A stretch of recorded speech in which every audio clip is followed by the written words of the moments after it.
बोले महाराज जब से मैं कथा सुन रहा हूं क्रम से आपकी, मेरे हृदय में विचारों में बहुत परिवर्तन आया। और सही बात बतावे आपको, मुझसे ज्यादा परिवर्तन मेरी पत्नी के हृदय में आया है। बोले बिल्कुल सत्य कह रहा हूं महाराज। और इतना सुख मिला कि चलो, समझ में नहीं आ रहा था कि इसके हृदय में परिवर्तन होगा कि नहीं होगा, लेकिन बहुत अंतर आया। और आज इसी ने विवश किया है यहाँ आने के लिए, कथा सुनने के लिए। तो ऐसी बात नहीं है, कथा से बहुत परिवर्तन आता है, बहुत परिवर्तन आता है। माताओं, कथा की देन है कि छत्तीसगढ़ की भूमि पर कौशल्या जी का जन्म हो गया। ये सत्संग की देन है। बेटी तुम्हारी कौशल्या बन सकती है, ऐसी बात नहीं है कि केवल त्रेता में ही कौशल्या थी, कलयुग में भी कौशल्या है।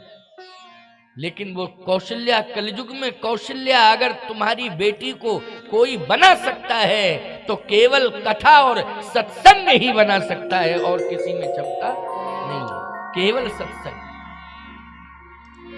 डॉक्टर, मास्टर, इंजीनियर तो तमाम विद्यालय खुल गए हैं, क्यों भाई, ये बनाने वाले। लेकिन कौशल्या बन जाए बेटी, ये सत्संग ही कर सकता है, संभव है। बेटा राम बन जाए, श्याम बन जाए, संत बन जाए, सैनिक बन जाए, साधारण सैनिक नहीं, वो सैनिक जो देश में रहकर देश की रक्षा करने में अहम भूमिका का निर्वाह करता हो, ऐसा सैनिक, ऐसा संत जो पूरी दुनिया को हिला दे, ऐसा संत। और ऐसी सती जिसके सतीत्व के बल पर परमात्मा को भी नतमस्तक होना पड़े। ये ताकत अगर है बनाने की तो केवल सत्संग में है और किसी में। आज भगवान शंकर ने सोचा कि चलो ले चलें सती को, तो सती जी जाने को तैयार नहीं है। सती जी बेटी किसकी है? कहा दक्ष प्रजापति की।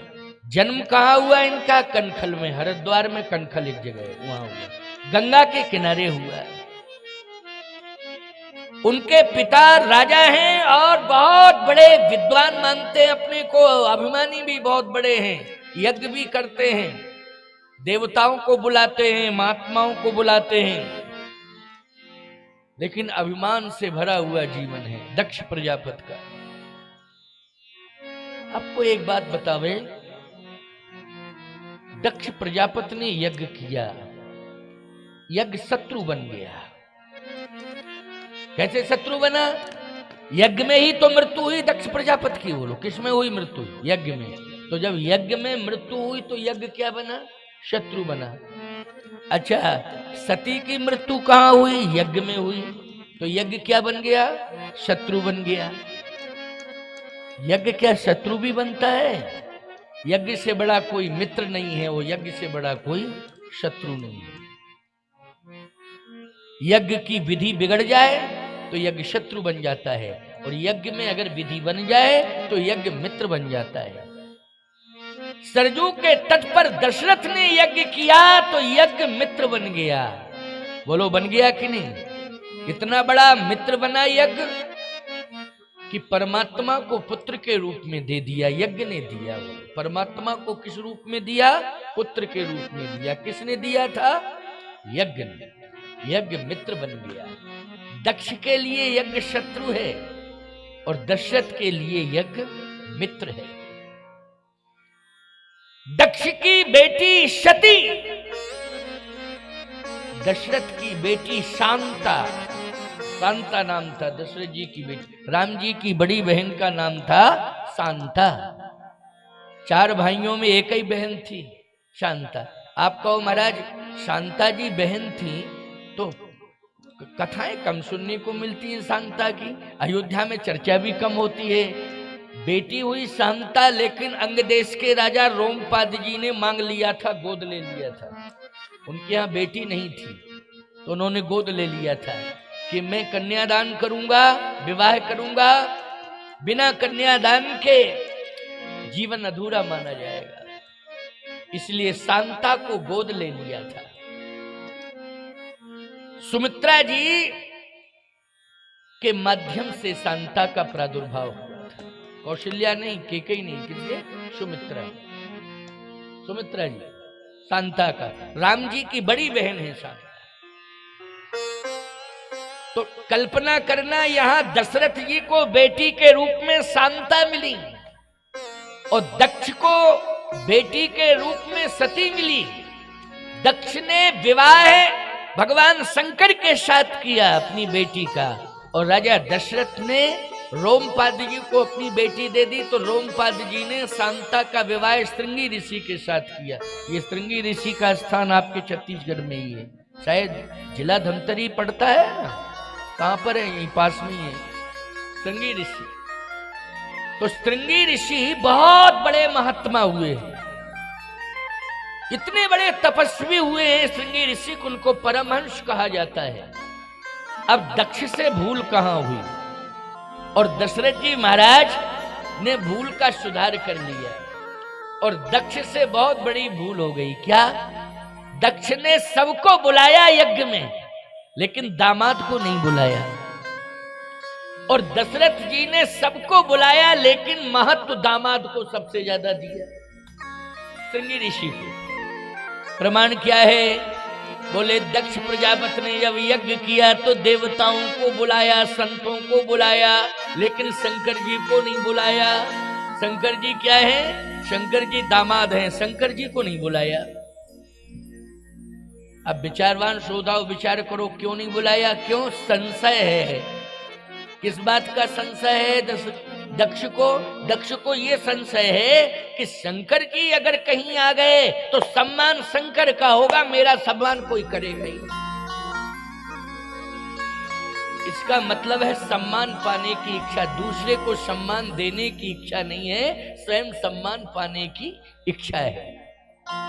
यही असफलता का कारण है। जिस दिन ये भावना समाज के अंदर आ जाएगी कि हम सम्मान लेंगे लेकिन किसी को सम्मान देंगे नहीं, उसी दिन असफलता का मार्ग प्रशस्त हो जाएगा। असफलता मिलती जाएगी, फिर सफलता नहीं मिलेगी। और याद रखना, जिस दिन दूसरों को सम्मान देने की भावना आ जाए और अपने सम्मान को ताक में रखकर दूसरे के सम्मान को देने की भावना जिस दिन आ जाएगी, उसी दिन निश्चित रूप से सफलता का मार्ग का निर्माण हो जाएगा। सफलता का मार्ग उसी समय बन के तैयार हो जाएगा। आप चलेंगे, सफल होते जाएंगे। दक्ष प्रजापति और दशरथ, दक्ष का मार्ग भटक गया, विफलता का मार्ग शुरू हो गया। दशरथ जी महाराज का सफलता का मार्ग शुरू हो गया। यज्ञ से ही दशरथ का सफलता का मार्ग शुरू हुआ, और यज्ञ से ही दक्ष का विफलता का मार्ग शुरू हुआ। बोलो भाई, हुआ कि नहीं हुआ? विफलता यही तो है कि मृत्यु ही हो जाए, इससे बड़ी विफलता और क्या होगी? कारण क्या है? कारण यह है कि सम्मान देना नहीं चाहते। भगवान शंकर जैसा, अरे भैया जब तुम देवताओं को बुला रहे हो तो वो तो देव ही हैं। शंकर जी तो देवों के देव महादेव, बोलो हैं, सब देव हैं, लेकिन वो क्या हैं? महादेव हैं। दूसरी बात, भगवान शंकर केवल महादेव ही नहीं हैं, भगवान शंकर सबसे बड़े साधक भी हैं। जब समाधि लगा लेते हैं तो संसार में इतना बड़ा, इतने वर्षों तक समाधि लगाने वाला कोई नहीं है जितने भगवान शंकर समाधि वाले देवता है। महादेव समाधिस्थ अवस्था में रहते हैं। दूसरी बात क्या है? सबसे बड़े त्यागी हैं, उनसे बड़ा कोई त्यागी नहीं है। दुनिया को देते हैं लेकिन स्वयं खुले आसमान में रहते हैं।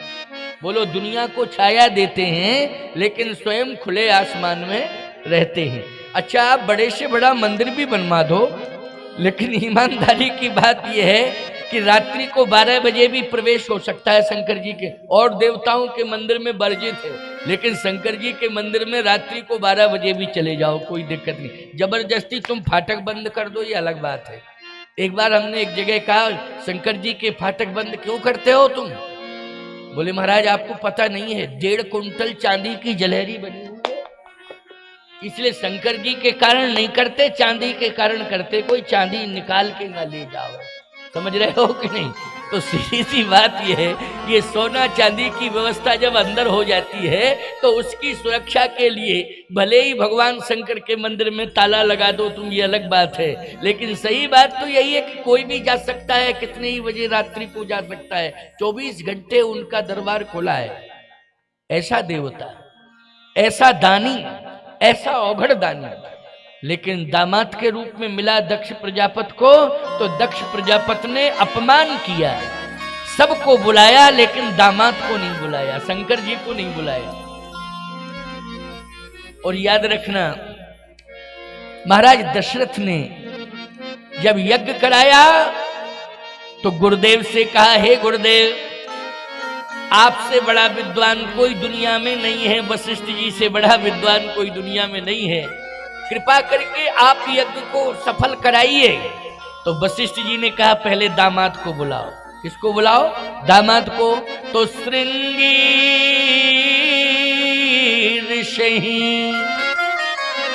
श्रृंगी ऋषि वशिष्ठ बुलावा, पुत्र काम शुभ जग करावा। श्रृंगी ऋषि वशिष्ठ बुलावा, पुत्र काम शुभ जग करावा। वशिष्ठ जी ने कहा श्रृंगी ऋषि को बुलाओ और यज्ञ का आचार्य तो श्रृंगी ऋषि को सौंपो। इसका मतलब क्या है? विशेष सम्मान। यज्ञ में सम्मान सबसे ज्यादा किसका होता है? यज्ञाचार्य का होता है। हे दशरथ, यदि सफलता प्राप्त करना चाहते हो तो यज्ञ मित्र बन जाएगा, सम्मान दे दो। किसको? दामाद को। मैं बुलाता हूं, तुम मत बुलाओ, मैं बुला रहा हूं। इतनी उदारता होना चाहिए, बोलो होना चाहिए कि नहीं? श्रृंगी ऋषि को बुलाया, वो यज्ञाचार्य बनना नहीं चाहते हैं, लेकिन वशिष्ठ जी ने जबरदस्ती यज्ञाचार्य बना दिया। अब बोलो, सम्मान जब मिला, वशिष्ठ जी को मिला, श्रृंगी ऋषि को सम्मान मिला, वामदेव जी को सम्मान मिला, तमाम ऋषि मुनि महात्माओं को सम्मान मिला, बोलो यज्ञ मित्र बन गया। और यज्ञ ने इतनी बड़ी कृपा की कि निर्गुण निराकार ब्रह्म को सगुण साकार बना करके और पुत्र के रूप में महाराज दशरथ के हाथों में सौंप दिया। इसको कहते हैं सफलता। दक्ष प्रजापति के यहां क्या हुआ? दक्ष प्रजापति के यहां सभी ने कहा कि भगवान शंकर को बुलाओ। जब देवताओं को बुला रहे हो, वो तो देव ही है, महादेव को क्यों नहीं बुला रहे हो? अरे डबल पद है, एक तो महादेव है वो, दूसरी बात आपके दामाद हैं, बुलाओ। दक्ष ने कहा नहीं बुलाऊंगा। क्यों? पता नहीं कितने प्रकार के सांप लपेट के आ जाएगा, सब भाग जाएंगे।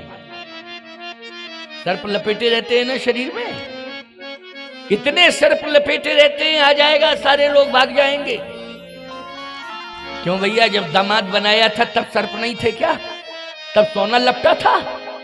क्यों? सर्प ही तो उस समय लपटे थे कि सोना चांदी लपटा हुआ था शरीर में। शंकर जी तो अनादिकाल से ही बोलो सर्पों के साथ ही रहे कि नहीं रहे? भूत प्रेत सर्प। ये जब तुमने दामाद बनाया था, विवाह में मंडप के नीचे बिछाला, तो उस समय भी तो सर्प थे। लेकिन अब यज्ञ में इन सर्पों के बारे में शंका, गलत। दूसरी बात क्या है? बोले तमाम प्रकार के फल लाए, मांगेगा धतूर, धतूर का फल लाओ। तमाम प्रकार के रस हैं, मौसमी का जूस है, अनार का जूस है, लेकिन मांगेगा भांग का रस। भांग का रस पिलाओ। क्यों? न गन्ने का चाहिए, न मुंह, न तो अनार का चाहिए और न संतरे का जूस चाहिए, हमें तो चाहिए केवल भांग का जूस, भांग का रस। मांगेगा भांग का रस, खाएगा धतूर का फल, सांप लपेट के आएगा। और याद रखना, जब कहेंगे कि विश्रामालय बना हुआ है सुंदर, तो कहेगा मरघट कहाँ है? मरघट पे सोऊंगा। तो यही बात तो सही है। विश्रामालय कहाँ है? विश्रामालय सुंदर से सुंदर बना के देंगे, कहेगा मरघट पे सोऊंगा। वो बात भी सही है। विश्राम शंकर जी कहाँ करते हैं बोलो? मरघट पर, स्मशान पर करते हैं। क्यों? स्मशान का अर्थ है जहां सबकी शान समान हो जाए, वही स्मशान है। चाहे राजा हो, चाहे फकीर हो, चाहे अमीर हो, चाहे गरीब हो, कोई भी पहुंचता है स्मशान पर, बोलो सबकी शान समान हो जाती है। ये है स्मशान। और स्मशान पर कौन रहते हैं? बोलो देवों के भी देव महादेव रहते हैं, हमेशा वहीं निवास करते हैं। ऐसा तो देवता है ही नहीं दुनिया में प्यारे, भगवान शंकर जैसा। और भगवान राम की आस्था यदि है पूरे त्रिभुवन में, तो केवल भगवान शंकर के प्रति है। और भगवान शंकर का भी समर्पण और आस्था यदि है तो भगवान राम के चरणों में है। राम जैसा शिव जी को कोई दूसरा साधक नहीं मिलता है, वो शिव जी जैसा भगवान राम को कोई साधक नहीं मिलता है। दोनों एक दूसरे के पूरक हैं, आदान प्रदान सम्मान करते हैं, ऐसा भाव है श्री राम में और भगवान शंकर में। तो शंकर जी के पास सूचना पहुंची कि आपको बुलाया नहीं जा रहा है। किसी ने कहा चर्चाएं तो बहुत हो रही, कहा तो जा रहा है, लेकिन आपके ससुर साहब तैयार ही नहीं है आपको बुलाने के लिए। भोले बाबा ने कहा कि कोई बात नहीं, यज्ञ होने दो, और बहुत तो आए हैं, एक दो नहीं पहुंचेंगे तो क्या दिक्कत है, होने दो यज्ञ।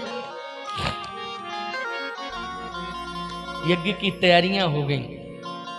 और सुनो, केवल शंकर जी के कारण सती को निमंत्रण दिया, वो संपूर्ण बेटियों को बुलाया, लेकिन सती को नहीं बुलाया निमंत्रण। क्यों? सती के कारण नहीं, शंकर जी के कारण निमंत्रण नहीं दिया। अगर सती को निमंत्रण देंगे, अच्छा पत्नी के पास निमंत्रण आएगा तो पति के पास अपने आप निमंत्रण पहुंच जाएगा कि नहीं पहुंच जाएगा?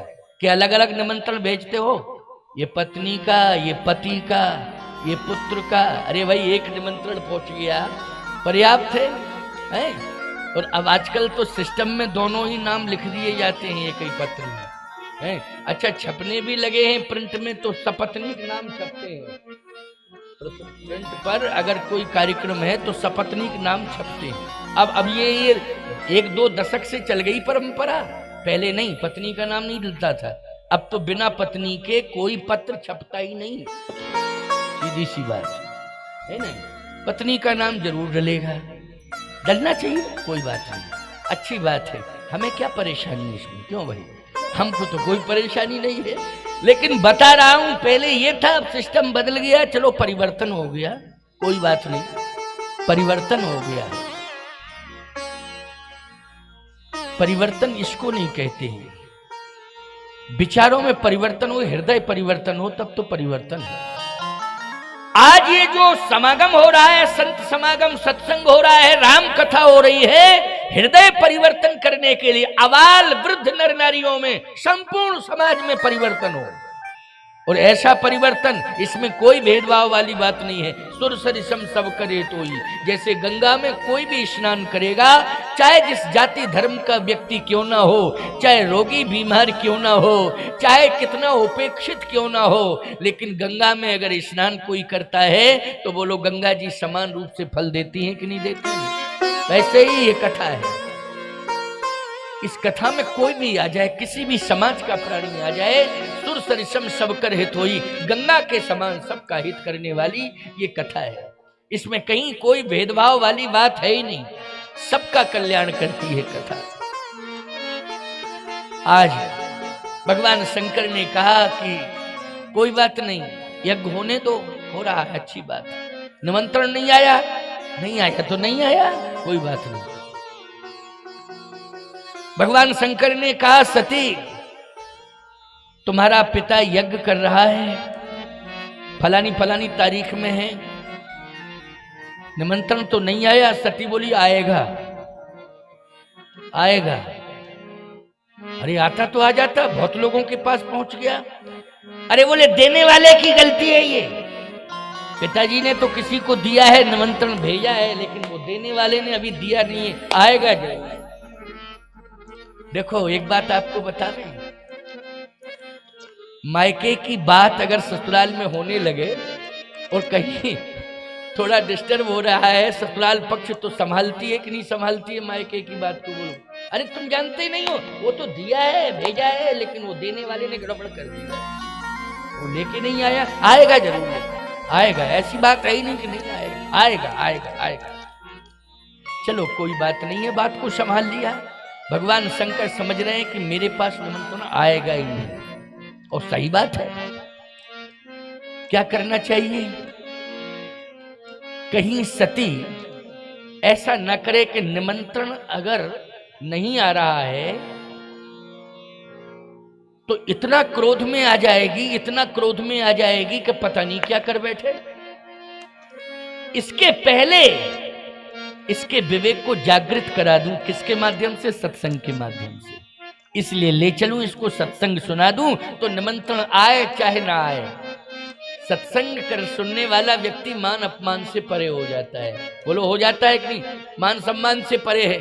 सत्संग में ईमानदारी के साथ बताओ, नीचे बिछाए व्यवस्था की गई, आराम से बैठ गए हो कि नहीं बैठ गए हो? बोलो भाई, बैठ गए हो। बड़े से बड़े लोगों को मैंने देखा है, वो भी बैठ जाते हैं। कौन बड़े से बड़े लोग? जो बड़े ऊंचे पद पर बैठे हैं, केंद्र की राजनीति कर रहे हैं, बहुत महत्वपूर्ण पद पर बैठे हैं, मैंने सभाओं में उनको भी नीचे बैठा देखा। क्यों? सत्संग में सम्मान लेने की इच्छा ही नहीं रहती है, भगवान को पाने की इच्छा रहती है। ये तो व्यवस्था बरसात के कारण कुर्सियों की गई, नहीं तो व्यवस्था तो क्यों भाई बिछायत की गई थी, सुंदर व्यवस्था बनाई गई थी। लेकिन अब पानी नीचे है तो क्या किया जाए, इसलिए ये विकल्प बनाया गया है। इसमें कहीं कोई दिक्कत वाली बात नहीं है। नीचे जब पानी पड़ा हुआ है तो कैसे बैठाया जाएगा? जहां जहां सूखा है वहां वहां बैठे हैं। देखो पीछे भी लोग बैठे हुए हैं, आगे भी लोग बैठे हुए हैं। जहां जहां पानी पड़ा है वहां कुर्सियां डाल दी गई हैं। ये मौसम की खराबी के कारण परिवर्तन किया है, नहीं बाकी तो सुंदर व्यवस्था रहती है बैठने की। कई बार मैंने देखा है इस क्षेत्र में और सर्वत्र